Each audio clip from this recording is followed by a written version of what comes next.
जय हिंद, वंदे मातरम। याद होगा जब मीडिया मुझसे सवाल करती है कि अगर आप लोग के साथी चुनाव लड़ेंगे तो उनकी योग्यता क्या होगी। पढ़ा लिखा तो सबको ही चाहता है, ग्रेड होना चाहिए, मास्टर डिग्री होना चाहिए, पीएचडी होना चाहिए। लेकिन मैं बार बार और एक उदाहरण देता हूँ कि ग्रेजुएट तो होगा ही, पढ़ा लिखा तो होगा ही, कानून को जानने वाला तो होगा ही, लेकिन हिम्मत वाला होना चाहिए, जिगरा वाला होना चाहिए। ये बात मैं क्यों कहता हूँ? क्योंकि मैं अभी जहाँ बैठा हूँ इस पर विधायक सांसद बात करने से डरते हैं, इस पर पुलिस प्रशासन भी बात करने से डरते हैं। मैं झरिया के आसपास निकट भौरा एक क्षेत्र है जहाँ कोल माइंस के कारण जाना जाता है। मैं बिल्कुल कोयले की खदान के ऊपर बैठा हूँ। लगभग कोयले का जो तल है जहाँ से कोयला की निकासी हो रही है उससे लगभग 500 फीट के ऊपर बैठा हूँ। आप वीडियो में देख सकते हैं। यहाँ क्यों आया हूँ ये तो सभी जानते हैं, और मैं अक्सर कहूँगा कि आखिर कोयलियरी क्षेत्र में रहकर कोयले पर कब तक आप नहीं बोलेंगे। अगर आप नहीं बोलेंगे तो सोच लीजिए आपके पढ़े लिखे होने का कोई मतलब नहीं है। यानी कोयले की काली सच्चाई जो दुर्दशा है उस पर आपको बोलना होगा, और आज मुझे लगता है इस पर बात करनी चाहिए। यहाँ हम आए हैं, ग्रामीण धरने पर बैठे हैं। ग्रामीण है जहाज टाण के, यानी मेरा मानना है कि धनबाद बोकारो की सीमा में एक ऐसा गांव है जहां गांव में सड़क नहीं जाती है, क्योंकि वहां माइंस है। यानी उस गांव में माइंस के बाद वो गांव पड़ता है। पहली बात कि ग्रामीणों की मांगे क्या है मैं बताना चाहूँगा, क्योंकि लाइव पेज के माध्यम से लाइव जितने भी लोग जुड़े हैं, ग्रामीणों की पहली मांग एक अच्छी सड़क होनी चाहिए, क्योंकि हमारे बच्चे पढ़ने को जाते हैं, हमारी महिलाएं साग सब्जी के लिए बाजार जाती हैं, हमारे अभिभावक और जाहिर सी बात है रिलेटिव्स, यानी एक अच्छी सड़क चाहिए। दूसरी मांग है, पीछे शायद आपको जितने भी वीडियो चल रहे हैं इसमें कैच नहीं हो पाएगा, क्योंकि ये 15-16 हज़ार के मोबाइल हैं। कार्बन मोनोडाइऑक्साइड गैस बाहर निकल रहा है, शायद ये मोबाइल कैच नहीं कर पाएगा। कार्बन मोनोडाइऑक्साइड गैस का मतलब तो आप समझते हैं, एक ऐसी गैस है जहां अगर आप 6-7 घंटा अगर बैठ के रह जाते हैं, उसका सामना कर लेते हैं, तो मुझे लगता है आप बेहोशी की हालत में आ जाएंगे, और उससे ज़्यादा अगर आपका सामना होगा तो मुझे लगता है आपके जान की क्षति भी हो सकती है। यानी carbon monodioxide, nitrogen oxide, carbon oxide, 2-3 प्रकार की गैस जो कि मानव जीवन के लिए हानिकारक है, वन्य जीव के लिए हानिकारक है, जीव जंतु के लिए हानिकारक है, यहाँ से उत्सर्जित होती है। तो इसलिए ये भी मानना है कि प्रदूषण को कंट्रोल करे। बाकायदा कोई भी अगर माइनिंग होता है, कुछ भी योजना अगर होती है, चाहे फैक्ट्री हो, कारखाना हो, या फिर कोयला की खदान हो, अभ्रक की खदान हो, कुछ भी हो, तो उसका एक रूल होता है। माइनिंग्स का भी एक अपना रूल होता है। प्रदूषण बोर्ड की अनुमति लेनी पड़ती है, डीसी से अनुमति लेनी पड़ती है, खनन विभाग की अनुमति लेनी पड़ती है, यानी कुल मिलाकर कुछ अनुमति होता है। लेकिन आपको जानकारी होगी, हालांकि हम लोग लेटर नीचे रखे हैं जहां धरना हो रहा है, हम लोग काफ़ी ऊपर आ चुके हैं माइंस के ऊपर, तो वहाँ ना माननीय डीसी महोदय को मालूम है, ना ही खनन विभाग को मालूम है कि यहाँ माइंस चल रहा है। यानी मैंने हेडलाइन लिखा है कि सत्ता, शक्ति और संपत्ति अगर आपने अर्जित कर लिया है तो लोकतंत्र में भी आप राजतंत्र को चला सकते हैं। सत्ता, शक्ति और संपत्ति, तो यहाँ कह सकते हैं बाकायदा एक ऐसा माइंस चल रहा है जिसे माननीय उपायुक्त महोदय भी कहते हैं मुझे जानकारी नहीं है, खनन विभाग कहती है मुझे जानकारी नहीं है, और बाकायदा इस क्षेत्र में जो माइनिंग्स हो रहे हैं वहाँ माननीय उपायुक्त महोदय के लेटर के साथ ये जारी हुआ है कि उन्हें मुआवजा मिलना चाहिए। बाकायदा बीसीसीएल भी अपने लेटर हेड में आरटीआई का उत्तर देती है कि 26 करोड़ का रुपया मतलब भुगतान किया जाएगा ग्रामीणों को, लेकिन ग्रामीणों तक 2 करोड़ पहुंचा है। 24 करोड़ किस टेबल में किसी को पता नहीं। तो फिलहाल मुद्दा है नियोजन, आप सभी जानते हैं। मैं बार बार कहता हूँ, बीसीसीएल, सीसीएल, ईसीएल ये झारखंड में चलती है, डब्ल्यूसीएल महाराष्ट्र में, एनसीएल मध्य प्रदेश में, एमसीएल उड़ीसा में, बाकी जगह और 3-4 यूनिट है। जब वो अन्य प्रदेशों में काम करती है तो बहुत बेहतर काम करती है, मानवीय मूल्यों का ख्याल रखता है, संवैधानिक मूल्यों का ख्याल रखा जाता है, लोकतांत्रिक मूल्यों का ख्याल रखा जाता है, और कंपनी काम करती है। लेकिन वो कंपनी जैसे झारखंड आती है, मुझे लगता है कि झारखंड के लोग मनुष्य ही नहीं है। भारत के संविधान आर्टिकल 48 के अनुसार एक पशुओं को भी जीवन जीने की आज़ादी है, उसका भी संरक्षण करने की बात कहता है भारत का संविधान। नीति निर्देशक तत्वों के अंतर्गत अनुच्छेद 48 जो होता है उसमें वन्य जीवों को यानी पशुओं को भी कहता है कि इसे भारत देश में जीने की आज़ादी है, जीने की स्वतंत्रता है। लेकिन झारखंड एक ऐसा राज्य है जहां मनुष्यों को भी जीने की स्वतंत्रता नहीं है। यहाँ बीसीसीएल बाकायदा कोई हिम्मत नहीं करता कि बीसीसीएल और टाटा पे बात करें। इसीलिए मैंने कहा कि हमारे विधायक अगर बनेंगे, हमारे सांसद अगर बनेंगे, तो ऐसे होने चाहिए जिनके पास पढ़ा लिखा होने के साथ हिम्मत होना चाहिए। बीसीसीएल टाटा पर बात करना आसान बात नहीं है, क्योंकि दुनिया में इनका बड़ा नाम है, लेकिन जैसे ये झारखंड आती है, अमानवीय व्यवहार, अमानवीय दृश्य देख सकते हैं। माइनिंग्स का भी रूल होता है कि कि यदि आप माइनिंग्स करते हैं तो उसको पहले बालू से ढकिए, फिर उसको मिट्टी से ढकिए और समतल कीजिए ताकि वहाँ पेड़ लगाया जा सके। लेकिन कोई रूल्स फॉलो नहीं करती है। बाकायदा जिस खर्चा के साथ वह पेड़ लगाएगी, मिट्टी भरेगी, वह उससे कम खर्चा वह प्रशासन को दे देती है, उससे कम खर्चा वो माफियाओं की एक टीम को देती है और माफिया तैयार। बाकायदा आपको जानकारी होनी चाहिए, झारखंड में अगर माफिया को किसी ने शरण दिया है तो BCCL ने दिया है। झारखंड में अगर नक्सलवाद किसी के कारण उत्पन्न हुआ है तो टाटा जैसी कंपनियों के कारण उत्पन्न हुआ है, जो लगातार जल जमीन जंगल को छीनने का काम कर रही है। तो आज जहाँ बैठे हैं ये कोलियरी का वह दुर्दांत दृश्य है, जिस दृश्य को देखने के बाद आपको अंदर से एक पीड़ा होगी, आपको एक दर्द होगा, एक तकलीफ होगा कि हम एक लोकतांत्रिक भारत में जीते हैं जहां मानवीय मूल्यों की, लोकतांत्रिक मूल्यों की, संवैधानिक मूल्यों की रोज कत्लेआम होता है। आज वही एक चीख चीख कर अपने दर्द की दास्तां को कहता हुआ ये कोलियरी, ये कोयला का खदान, ये माइनिंग एरिया लगातार अपनी चीख चीख कर अपने आप को बता रहा है कि हमारे साथ क्या अन्याय होता है। अरे क्या मांग है इनकी? मुआवजा है। जो कोयला का खदान अरबों रुपए का टर्नओवर देता है, जो खरबों रुपए का टर्नओवर देता है, एक मामूली सी नौकरी, प्रदूषण कंट्रोल करना, एक छोटी सी सड़क, एक छोटा सा नियोजन, चंद एक मुट्ठे में अट जाए उतने धनराशि की मुआवजा। मतलब क्या? एक मुट्ठे में अट जाए। आपका पास तो इतना है कि एक खदान में नहीं अटेगा, उतना पैसा आप कमाते हैं। आप अगर पैसों को डंप कर देंगे तो इतना हो जाएगा, लेकिन जिनकी ज़मीनें हैं उनको लाठियाँ, अभी बम बारूद। और आज मैं बाकायदा आपको कहना चाहूँगा, कानों कान इस खबर मिली है कि ग्रामीण जो नीचे बैठे हैं इनके पास है बांस की लकड़ियाँ हैं जो अपनी सुरक्षा में रखे हैं, जो सच्चाई उसको कहेंगे।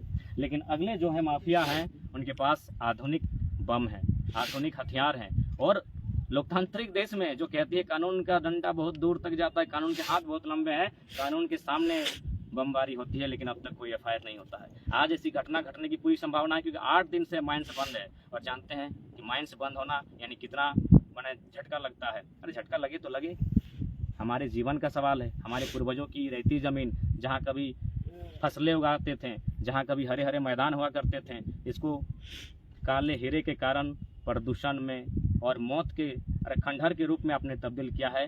इसलिए हमारी जो मांगे हैं उस मांगों को लेकर बैठे हैं। लेकिन आज पूरे भारत को बाकायदा हम जमशेदपुर में जब एक इंटरव्यू दे रहे थे चैनल में, तो उन्होंने कहा कि आप तो दिल्ली में बात रखने की बात करते हैं, यहाँ जमशेदपुर के टाउन तक विस्थापितों की आवाज़ नहीं पहुँच पाती है। यानी हम एक ऐसी व्यवस्था में जी रहे हैं और झारखंड को ऐसा दरकिनार किया जाता है कि एक प्रेम कहानी नेशनल न्यूज़ बन जाती है, एक SDM कोई लड़की थी वो नेशनल न्यूज़ बन जाती है, एक ऐसी ऐसी कहानियां नेशनल न्यूज़ बन जाती हैं, लेकिन हमारी चित्कार, हमारी तकलीफ़ों को सुनने वाला कोई नहीं। ये बाकायदा चैनल वाले बोल रहे हैं कि जमशेदपुर की छोटी छोटी घटनाएं टाउन तक नहीं पहुंचती हैं। तो सोच सकते हैं कि कितनी गंभीर स्थिति में हम हैं, क्या अन्याय हमारे स्टेट के साथ हो रहा है। यही कंपनियां जब दूसरे स्टेट में काम करती हैं बहुत सुंदर काम करती है, बहुत अच्छा उनका काम करने का तरीका होता है।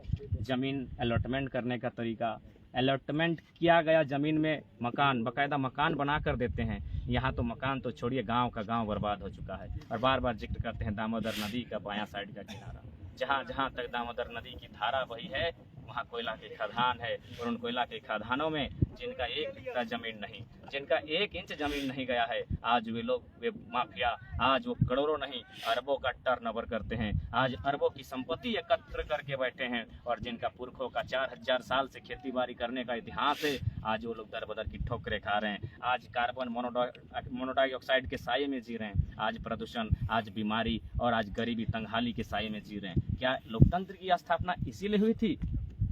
आज लोकतंत्र की स्थापना अगर इस देश में हुई थी तो यह सोचकर लोकतंत्र की स्थापना हुई थी कि एक आम व्यक्ति को आगे बढ़ने का अवसर मिलेगा, एक आम व्यक्ति के हितार्थ की रक्षा की जाएगी। लेकिन एक आम व्यक्ति डर के साये में, खासकर जहाँ कोल ब्लॉक्स हैं, खासकर जहाँ उद्योग संभावना है, वहाँ एक आम व्यक्ति डर के जीता है कि रात को हम सोएंगे अपना ज़मीन का कागज़ का पेपर लेके, सुबह जैसे आँख खुलेगी वह ज़मीन किसी और की हो जाएगी, वह ज़मीन किसी कंपनी की हो जाएगी, वह ज़मीन किसी परियोजना को चली जाएगी। और हमें आंदोलन, धरना, भूख हड़ताल, अनशन, क्या लोकतांत्रिक व्यवस्था में एक आम व्यक्ति जीवन भर हड़ताल पर बैठेगा, एक जीवन भर भूख हड़ताल पर बैठेगा, अनशन पर बैठेगा, आमरण अनशन पर बैठेगा? तो फिर लोकतंत्र का मूल्य क्या? अगर लोग प्रत्येक दिन धरने पर ही बैठे, अगर धरना से ही समझौता हो, तो फिर लोकतांत्रिक मूल्यों की मर्यादा कहाँ रहती है? तो इसलिए आज पूरे देश को भी देखना चाहिए कि कि झारखंड में क्या होता है। यही कंपनियां, बाकी राज्यों की क्या कहानी मैं नहीं जानता हूँ, लेकिन कानों कानों सुनते हैं कि वहाँ बेहतर कार्य करती है। यहाँ पीछे कोयला का खदान है, इतना बड़ा खदान कि आप सोच नहीं सकते हैं। कई एकड़ों में फैला ये खदान, यानी कितने लोगों का ज़मीन बर्बाद हुआ होगा, कितने लोगों का जीवन बर्बाद हुआ होगा, कितने लोगों का गांव बर्बाद हुआ होगा, फसल और नस्ल बर्बाद हुआ होगा। इसका कोई लिखित आंकड़ा नहीं है, लेकिन इससे लाभ किसको मिला? अगर देश को भी लाभ मिलता तो चलिए भाई, मेरा देश, अगर हमें मेरे शरीर से चमड़े को छीलकर अगर देश के लिए ढोलक बनाया जाता तो चलो भाई, देश के लिए ढोल बजेगा। मेरे चमड़े को छीलकर देश के लिए ढोल बना है, लेकिन यहाँ तो माफियाओं का घर चला है। यहाँ तो माफिया अरबपति हुए हैं, बाकायदा उनका प्रत्येक जिले में, प्रत्येक राज्य में मकान बना है, देश को नहीं। बीसीसीएल अगर दावा करती है तो खोखला दावा करती है।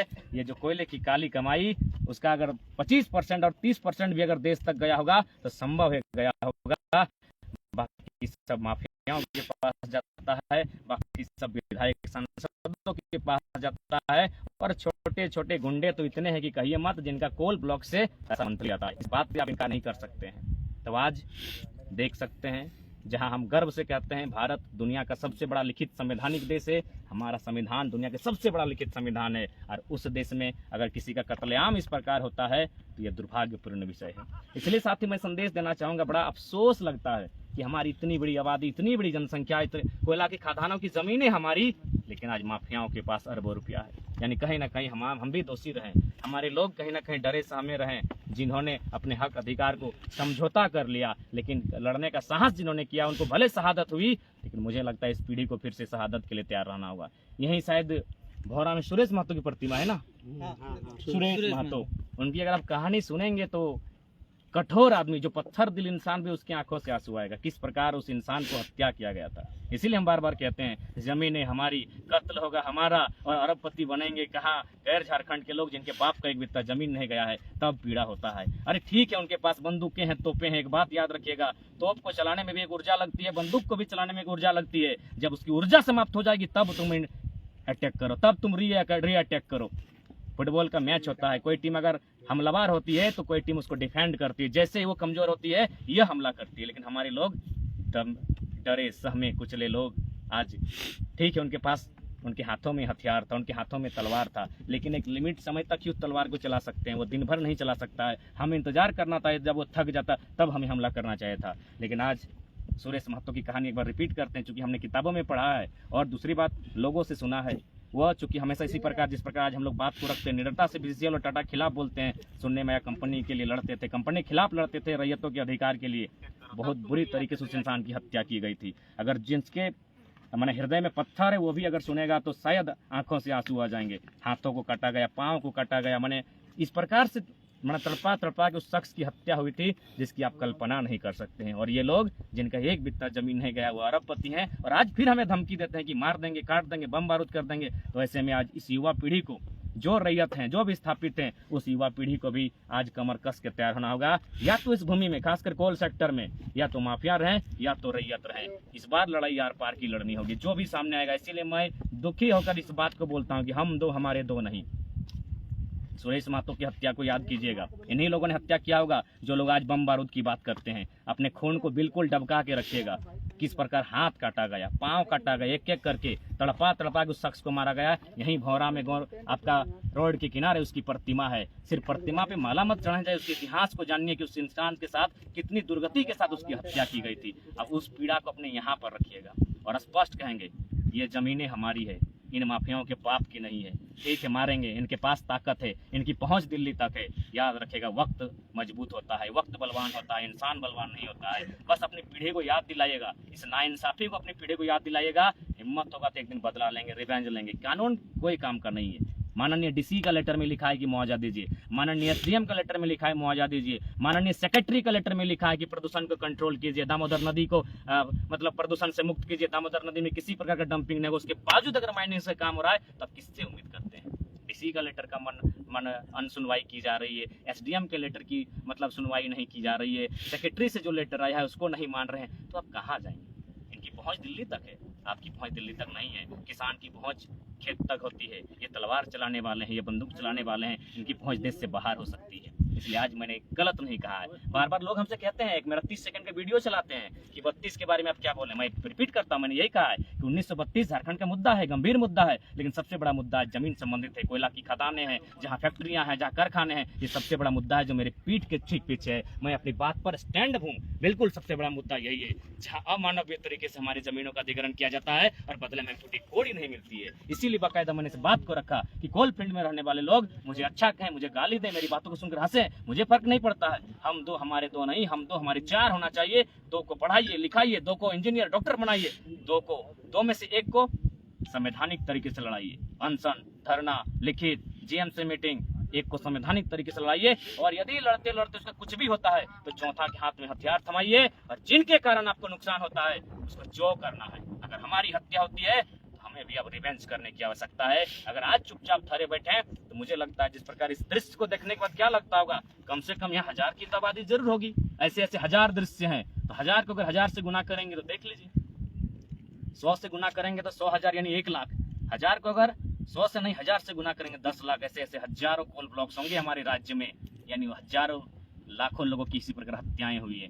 अरे वो जमीन नहीं रहा तो हत्या के बराबर है, उस कुछ नहीं रहा, वो भीख मांगने के योग्य रहा। हाँ, कुछ लोगों को नौकरी मिला, अच्छी बात है, मैं भी चाहता हूँ हमारे लोग थोड़ा संपन्न हो, लेकिन हमें मैक्सिमम मिलना चाहिए था, वहाँ मिनिमम भी नहीं मिला।